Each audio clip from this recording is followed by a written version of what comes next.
नमस्ते योगीज। मैं श्वेता कंटारिया, योग एक्सपर्ट और द योगा एंड मोर की फाउंडर। हमारी 7 दिन की योग यात्रा में आपका स्वागत करती हूँ। आज हम बात करेंगे कुछ ऐसी शुद्धि क्रियाओं की जो हमारे शरीर को आंतरिक रूप से क्लीन करता है। शरीर को स्वस्थ और स्वच्छ करने के लिए 6 अलग अलग तरह की शुद्धि क्रियाएं की जाती है, जिसे हठ योग में शतकर्म कहा जाता है।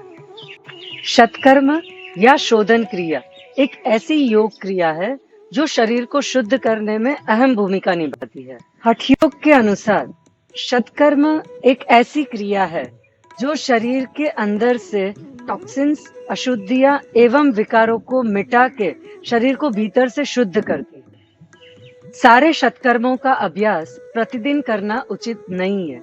जैसे जैसे आप अपने शरीर में वात, पित्त या कफ की अधिक मात्रा महसूस करते हैं, तो उसके अनुसार उचित शतकर्म किया जाता है। हठ योग में जो 6 शोधन क्रियाएं बताई गई है वो इस प्रकार है। पहला नेति, दूसरा दौती, तीसरा बस्ती, चौथा नौली, पांचवा कपालभाति और छठा त्राटक। ये 6 शोधन क्रियाएं अपने शरीर के अंदरूनी अवयवों को अलग अलग तरीके से शुद्ध करती है, जिसकी हम विस्तृत जानकारी इस वीडियो में लेंगे। तो पहले हम बात करेंगे नेति की। नेति श्वसन तंत्र के अवयवों को शुद्ध करने वाली एक शोधन क्रिया है। इसे करने से नाक और गले की आंतरिक शुद्धि होती है और कफ, सर्दी या खांसी जैसी समस्याएं दूर होती हैं। नेति करने के 2 प्रकार है, सूत्र नेति और जल नेति। आज हम जल नेति का प्रयोग और उसकी चर्चा करने वाले हैं। तो आइए देखते हैं जल नेति किस तरह से की जाती है। जल नेति करने के लिए ऐसे पाइप वाले बर्तन में हल्का गुनगुना नमक का पानी लें। नमक हमें स्वाद अनुसार डालना है। जितना सलाइन वाटर सॉल्टी होता है उतना नमक लेना है। अब ये पाइप को एक नासिका छिद्र में डाल के दूसरी तरफ झुक के दूसरे नासिका छिद्र से पानी को निकलने देना है। मैं आपको ये करके दिखाऊंगी।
अब हम दूसरे नासिका छिद्र से इसी तरह से पानी डालेंगे और इस तरफ से पानी निकलेगा बाहर।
तो अभी हमने देखा जल नेति किस तरह से की जाती है। जलनेति करने के बाद अपने अंगूठे से दोनों कान को बंद करके मुंह से हवा ले और नाक से तेज गति से सांस को छोड़ना चाहिए। ये करने से अगर आपके नेजल पैसेज में अगर पानी रह गया है तो वो साफ हो जाता है, वो बाहर आ जाता है। जलनेति का प्रयोग रोज भी किया जा सकता है, बट एक बात ध्यान में रखनी है कि जलनेति करने के बाद तुरंत ही पंखे के नीचे ना बैठे, ये करने से जुकाम हो सकता है। अब बात करते हैं जलनेति से होने वाले फायदों की। जलनेति करने से नाक, कान, मुंह, कंठ, नेत्र और मस्तिष्क इनसे जुड़ी हुई बीमारियों की तीव्रता कम होती है। श्वसन मार्ग के अवयवों की सफाई होती है। साइनस, माइग्रेन, बहरापन और अनिद्रा जैसी समस्याएं कम होती है। दूसरी शतक्रिया है दौती। दौती का अर्थ होता है धुलाई। योग शास्त्र में इसको उदर शुद्धि भी कहा जाता है। हाथी को जब ज्वर आता है तब वो ये क्रिया करता है, इसीलिए इस क्रिया को गजकरनी भी कहा जाता है। हाथी को ये करते देखकर ही मनुष्यों ने ये करना शुरू किया था। धौती क्रिया 3 तरीके से की जाती है: दंड धौती, सूत्र धोती और वमन धोती। आज हम यहाँ पे वमन धोती का प्रयोग किस तरह से किया जाता है वो देखेंगे और उसकी चर्चा करेंगे। चेस्ट पेन, अल्सर या पेट की कोई सर्जरी हुई हो तो आप वमन धोती ना करें। गर्भवती महिलाएं भी वमन धोती का अभ्यास ना करें। वमन धोती का अभ्यास सुबह मल विसर्जन के बाद खाली पेट ही करना चाहिए। ये क्रिया के दौरान लाल रंग का पानी भी बाहर निकल सकता है, तो चिंता ना करें, ये रक्त नहीं है, ये शरीर की अशुद्धियां और टॉक्सिन्स है। आइए अब देखेंगे वमन धोती किस तरह से करते हैं। वमन क्रिया करने के लिए हम 1 लीटर हल्का गुनगुना नमक का पानी लेंगे और मलासन में बैठ के ये पूरा पानी पी लेना है। तो हम ये करेंगे। ये आसन हुआ मलासन।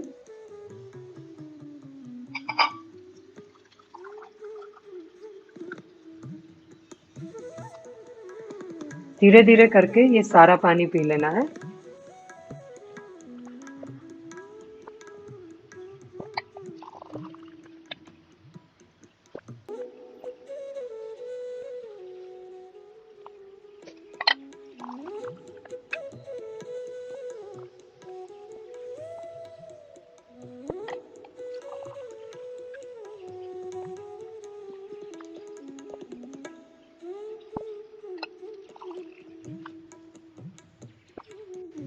ये ऑलमोस्ट खत्म होने को आया है। आप 1 से 1.5 लीटर पानी एक साथ पी सकते हैं। आपको महसूस होगा कि आपका पेट यहाँ तक भर गया है, आपका पेट पानी से भर गया है।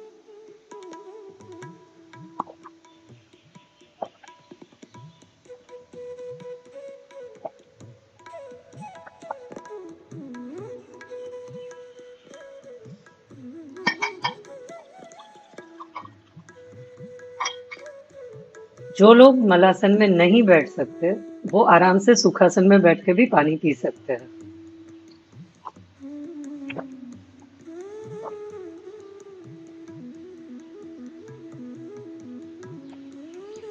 ये मैंने 1 लीटर पानी पी लिया है। अब थोड़ी देर सुखासन में बैठ के आप अग्निसार क्रिया करोगे ताकि पेट में जो पानी गया है वो पूरा चर्न हो जाए। एक बार लंबी सांस लेनी है, सांस को तेज गति से छोड़ देना है और पेट को अंदर बाहर करना है।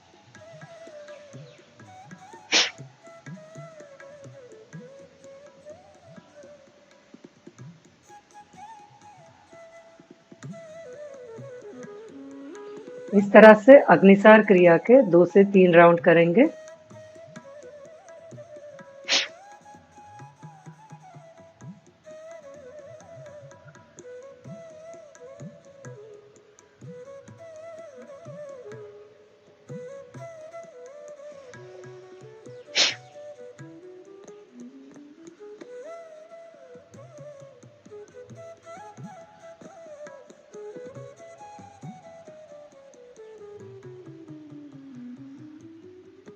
अब आप फिर से मलासन में बैठेंगे।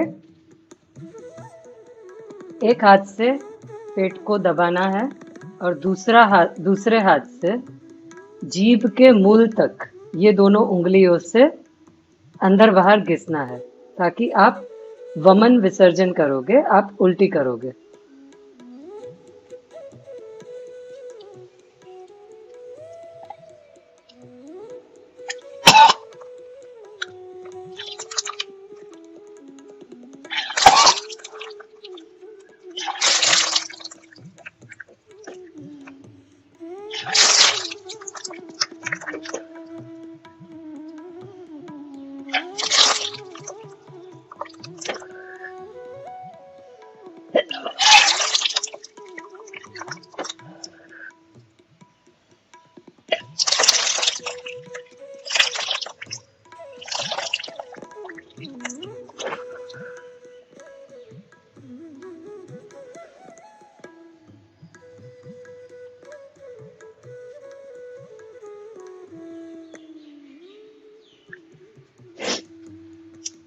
तो ये हमने देखा वमन क्रिया किस तरह से करते हैं।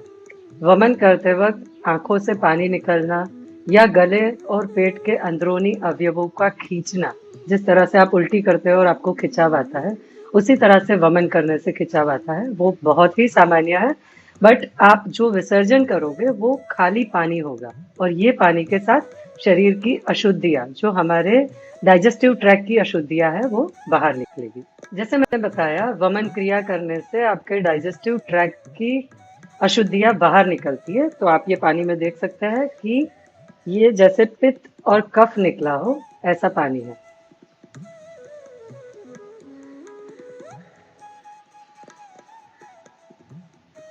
अब बात करते हैं वमन धौती से होने वाले कुछ फायदों की।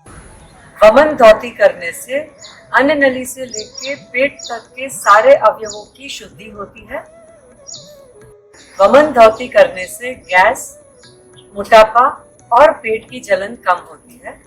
श्वसन तंत्र की बीमारियां, डायबिटीज और सभी प्रकार के बुखार कम होते हैं। अब हम बात करेंगे बस्ती क्रिया की। बस्ती क्रिया में गुनगुना पानी मलरंध्र यानी एनस के द्वारा अधोजठर यानी लोअर इंटेस्टाइन में खींचा जाता है। यह पानी को लोअर इंटेस्टाइन में थोड़ी देर रहने देके संचित मल के साथ उसको विसर्जित करते हैं। यह क्रिया को बस्ती कहा जाता है। यह क्रिया हमारे प्राचीन ऋषि मुनियों के समय से चली आती है, पर अब एनिमा किट से ये क्रिया को बहुत ही आसानी से किया जाता है। एनिमा किट से ये करने के लिए एक रबर की छोटी पाइप से एनस के द्वारा आप गुनगुने पानी को लोअर इंटेस्टाइन में खींच सकते हैं और थोड़ी देर उसे वहीं पे रहने देके मल मार्ग से इसको विसर्जित कर सकते हैं। एनिमा आप वीक में एक बार ले सकते हैं और या फिर जरूरत के हिसाब से आप इसका प्रयोग कर सकते हैं। बस्ती क्रिया करने से इंटेस्टाइन में एकत्रित खुराक, जो अपचित खुराक है, वो बाहर निकल जाती है। तो यहाँ हमने बात की बस्ती क्रिया किस तरह से की जाती है। आशा है ये जानकारी आपको बस्ती क्रिया करने में मददरूप होगी। अब हम बात करेंगे नौली क्रिया की। नौली वायु के संबंधित क्रिया है और इसके 3 स्तर हैं: अग्निसार, उदयान और नौली। हम आज यहाँ अग्निसार क्रिया का प्रयोग कैसे करते हैं वो जानेंगे। उससे पहले मैं कुछ सावधानियां बताना चाहूंगी। अग्निसार क्रिया सुबह मल मूत्र विसर्जन के बाद खाली पेट करनी चाहिए। 12 साल से कम उम्र के बच्चे अग्निसार ना करें। अगर आपको हर्निया, अल्सर या ब्लड प्रेशर की तकलीफ है तो आप ये क्रिया ना करें। अग्निसार करने के लिए पहले हम वज्रासन में बैठेंगे।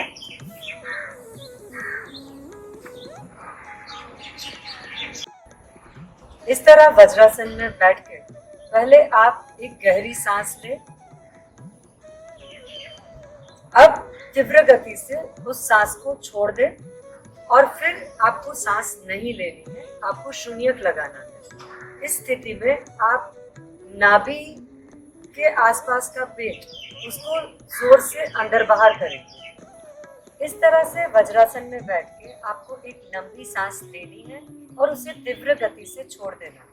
फिर आपको शून्यक लगाना है, आपको आगे सांस नहीं लेनी। इस स्थिति में नाभि के आसपास के पेट को आपको अंदर बाहर करना है। मैं आपको करके दिखाऊंगी एक बार।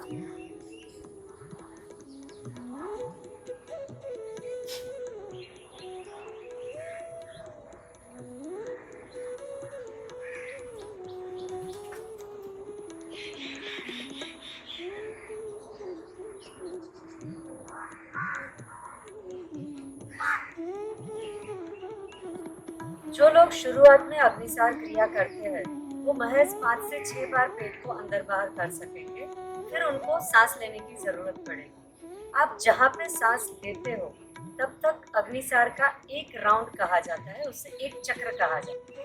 आप ऐसे 3 से 4 चक्र यानी राउंड से शुरुआत करके 5-6 चक्र तक इसका प्रयोग कर सकते हैं। अब बात करेंगे अग्निसार से होने वाले फायदों। अग्निसार करने से नाभि, पेट और लीवर की बीमारियां दूर होती है। गैस, एसिडिटी, कब्ज जैसी परेशानियां कम होती हैं। अब हम बात करेंगे कपालभाति। अक्सर लोग कपालभाति को एक प्राणायाम मानते हैं, ये गलतफहमी है। दरअसल में कपालभाति एक योग शुद्धि क्रिया है। कपालभाति का हेतु नाक से लेकर श्वसन मार्ग तक की अशुद्धियों को निकालना है। देखने में आपको कपालभाति और भस्त्रिका प्राणायाम एक जैसे लगे, बट इन दोनों के बीच का डिफरेंस मैं आपको बताना चाहूंगी। भस्त्रिका प्राणायाम करते वक्त हम तेज गति से सांस को अंदर लेते हैं, इस तरह से हमें शुद्ध वायु मिलता है और उतनी ही तेज गति से सांस को बाहर छोड़ते हैं ताकि शरीर की अशुद्धियां बाहर आए। जबकि कपालभाति करते वक्त सांस का लेना एकदम ही स्लो रहेगा। हम लोग पैसिव इनहेलेशन करते हैं और एक्टिव एक्सहेलेशन करते हैं, सांस को तेज गति से छोड़ते हैं। यहाँ पे मैं आपको कपालभाति किस तरह से करते हैं वो करके दिखाऊंगी। आप कोई भी कंफर्टेबल मेडिटेटिव पोस्चर में बैठ सकते हैं। मैं वज्रासन में बैठी। आपको धीरे से सांस लेना है और एक एक सेकंड के अंतर से सांस को बाहर निकालना है।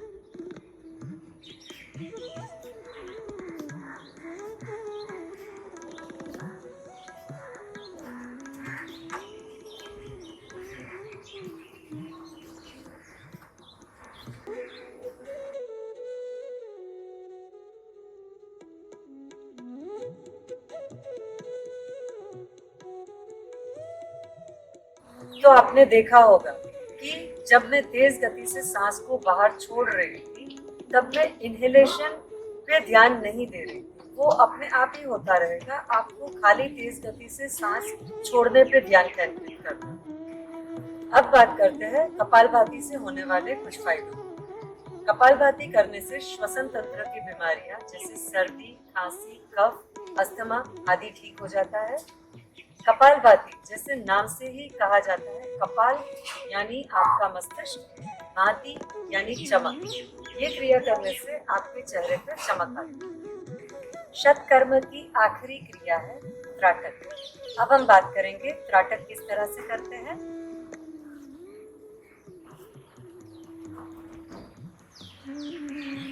त्राटक एक नेत्र शुद्धि की क्रिया है।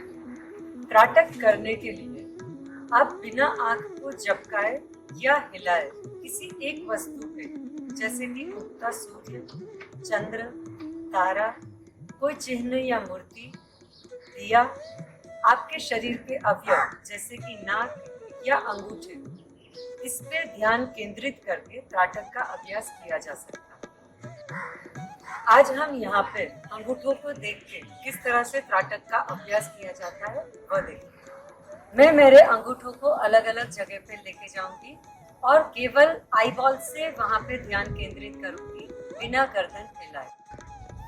मेरा दाहिना अंगूठा घुटने पे है और बायां अंगूठा आंखों के सामने है। मैं दोनों अंगूठों को एक एक करके आई बॉल को हिला के देखूंगी।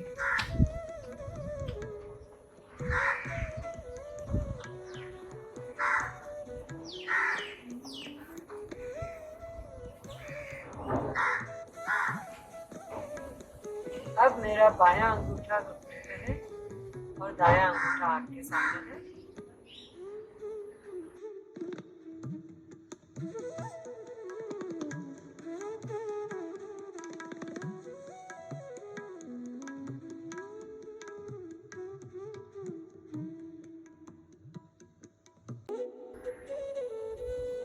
अब मैं एक एक करके अंगूठे को ऊपर नीचे करूंगी और उसी पे ध्यान केंद्रित रखूंगी।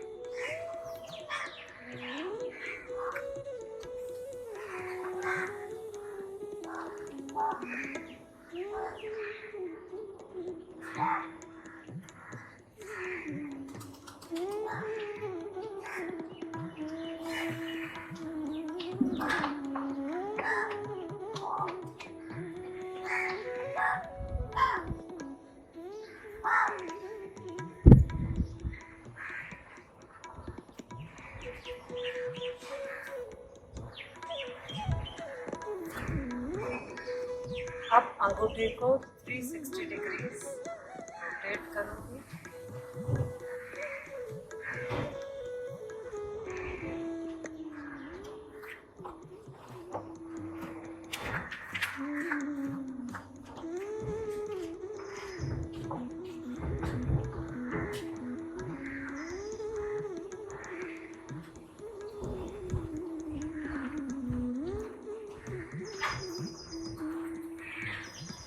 आखिर में आप अपने नाक को देखेंगे।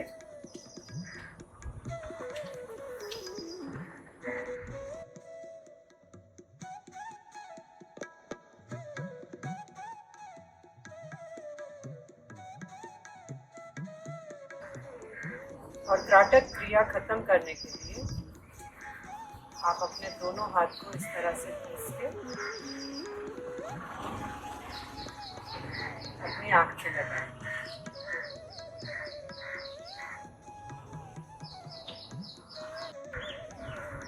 त्राटक करने से पहले कुछ जानकारी देना चाहूँगी।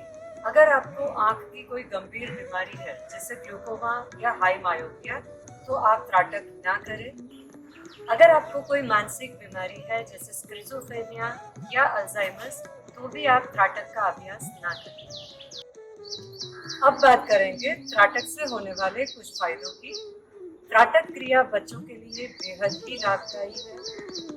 त्राटक करने से नेत्र संबंधी बीमारियां कम होती हैं और आंखें साफ रहती हैं। त्राटक के नियमित अभ्यास से एकाग्रता, मानसिक शांति और आत्मविश्वास बढ़ता है। यह है हठयोग में दिखाई गई 6 शोधन क्रियाएं। शरीर का जितना बाह्य रूप है उससे अधिक उसका आंतरिक स्वरूप है और आंतरिक स्वरूप समस्याओं का जाल है। पुराने जमाने के लोग ये शतक्रियाएं बहुत ही सहज तरीके से किया करते थे, पर आज वातावरण बदल गया। जल, हवा, खुराक ये सब प्रदूषित हो गए और इसीलिए इन शतक्रियाओं का महत्व अब बढ़ गया। अतः परिस्थिति के अनुसार हम सबको इन शतकर्मों से लाभ उठाने चाहिए। शारीरिक शुद्धि का महत्व समझकर सभी लोग उपर्युक्त शोधन क्रियाओं को आचरण में ले और अपने शरीर को स्वस्थ और निरोगी बनाएं। आशा करती हूँ योग यात्रा के प्रतिदिन वीडियोस आपके लिए फायदेमंद हैं। योग से जुड़ी जानकारी निरंतर पाने के लिए आप मेरे YouTube चैनल को सब्सक्राइब करें और वीडियोस को लाइक और शेयर करें। कल फिर मिलेंगे, तब तक के लिए स्वस्थ रहे, निरोगी रहे। Thank you.